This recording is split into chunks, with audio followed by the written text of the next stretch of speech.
Hey, I'm Sean, owner of Resistor Records here in Monrovia, California. Yeah, we opened in October 2013.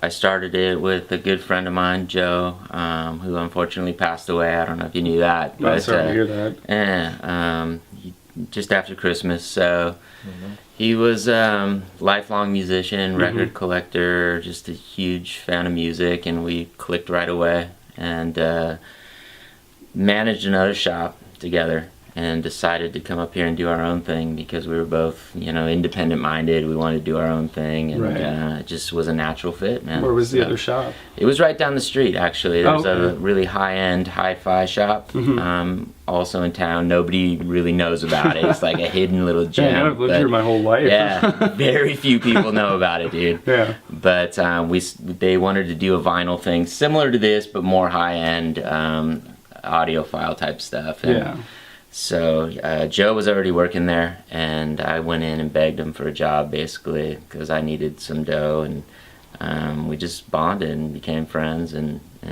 when they decided to downsize what they were doing, it was just a natural thing for us to come up here and do something here. We both live in Monrovia, so we wanted to do something cool in our community. When you're choosing what ends up here on your shelves, like, how do you go about doing that you feel makes you a little bit different than other record stores? I don't know if it makes us different. I mean, we just try to bring in the stuff we like, and I think probably any good shop does that, so Joe, like I said, was a huge music fan. He knew like 60s through 80s like nobody I've ever met, you know. And then I tended to pick up from there and go more of the current and underground stuff. So, I mean, we just really, there's no strategy to it, really. Yeah, that's what's fantastic about it. It's like this weird controlled chaos and it's a little high in the foothills. Yeah. But there's like badass music being sold here. That's cool. And what I like to see is you guys are doing shows. That's important with like local bands. That's Why is that really important? Because you don't see that in a lot of record stores, but you do a little bit, but not out this way.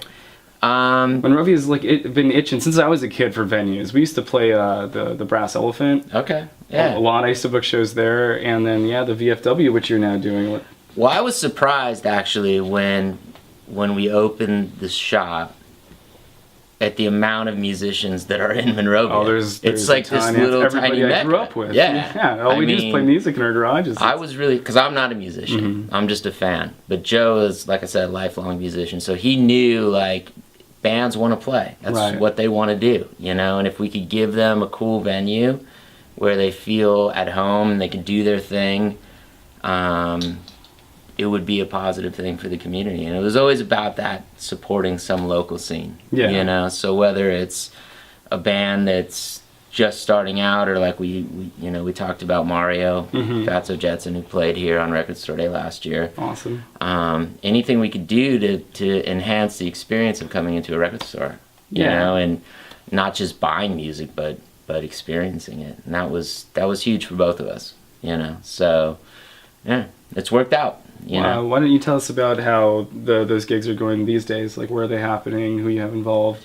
We still do shows in store, but for the last month or so, we've been kind of transitioning to do off-site stuff. So like right now, we're at the local VFW hall, mainly because we can fit more bands on a bill. So instead of having 1 or 2 bands, we could do 4 bands, and we could get loud, and we don't have to worry about space or people knocking shelves. What does music do for you personally? I would say, not to sound too corny or cliche, but it's the closest thing to, some kind of spiritual connection. I mean, definitely when I see a band or somebody that I absolutely love doing their thing, I mean, it's pretty close to what I would imagine church being. I'm a church-going guy, so I mean, that's... It's funny is that I tell the guys on our crew all the time, it's like, I don't know if we're ripping off the Blues Brothers or whatever, but I feel like sometimes we're doing the Lord's work, because when a band leaves our studio, we feel some sort of like we just levitated maybe a little bit, you know? No, absolutely. From God. Yeah, we're on a mission from God. Why not, Doing the Lord's work. What about currently? Like, if you had to pick top 5 this week. Top 5 this week? I really like this Riley Walker record that just came out on Dead Oceans. It's really nice, kind of Van Morrison, Nick Drake, kind of great guitar player. Chastity Belt, that record is really good. Yeah. Fucking great record. Yeah, it is.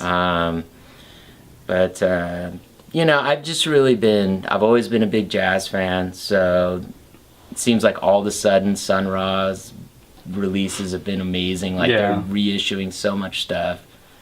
Colin Stetson's got a new record out, you know, or coming out pretty soon, which is amazing. Cool. So there's so much good stuff, you know. What do you look for in a new record that you want to like feature, put on one of these top racks? First and foremost is some kind of emotional response, you know. Like if I put it on and it immediately like grabs you. Yeah, or it moves me in some way. That's the weird thing about being in Monrovia, being open for a year and a half now. You kind of have this idea that, well, I'm going to open and I'm going to carry all these records that I like. But the community really kind of tells you what they want on their shelves. Yeah, absolutely. So you're always walking this fine line between your taste or what you think is good and what is actually good. What do you know? What kind of vibe or genre do you see Monrovia picking up a lot in here? It's all over the map. That's wonderful. I like hearing that, though. Yeah, it really is. You know, like, I mean, I had no idea. I kind of figured from living here for so long that there was a strong metal contingent, you know, and I remember as kids used to like to get real heavy. Yeah, for sure. And hip hop is huge, and I love that genre, but I just don't know much about it. Right, you know, exactly. I didn't grow up with it, and so they tell me.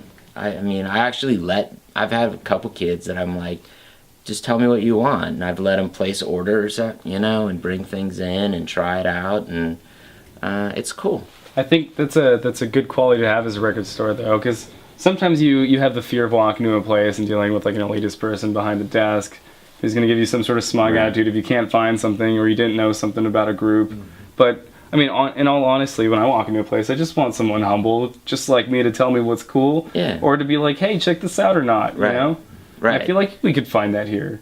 That's what I like about the staff here. You walk in here, it's always good vibes. I mean, our thing was always like, we're a small space. I mean, we're like 800 square feet, you know? So we can't obviously have everything, you know?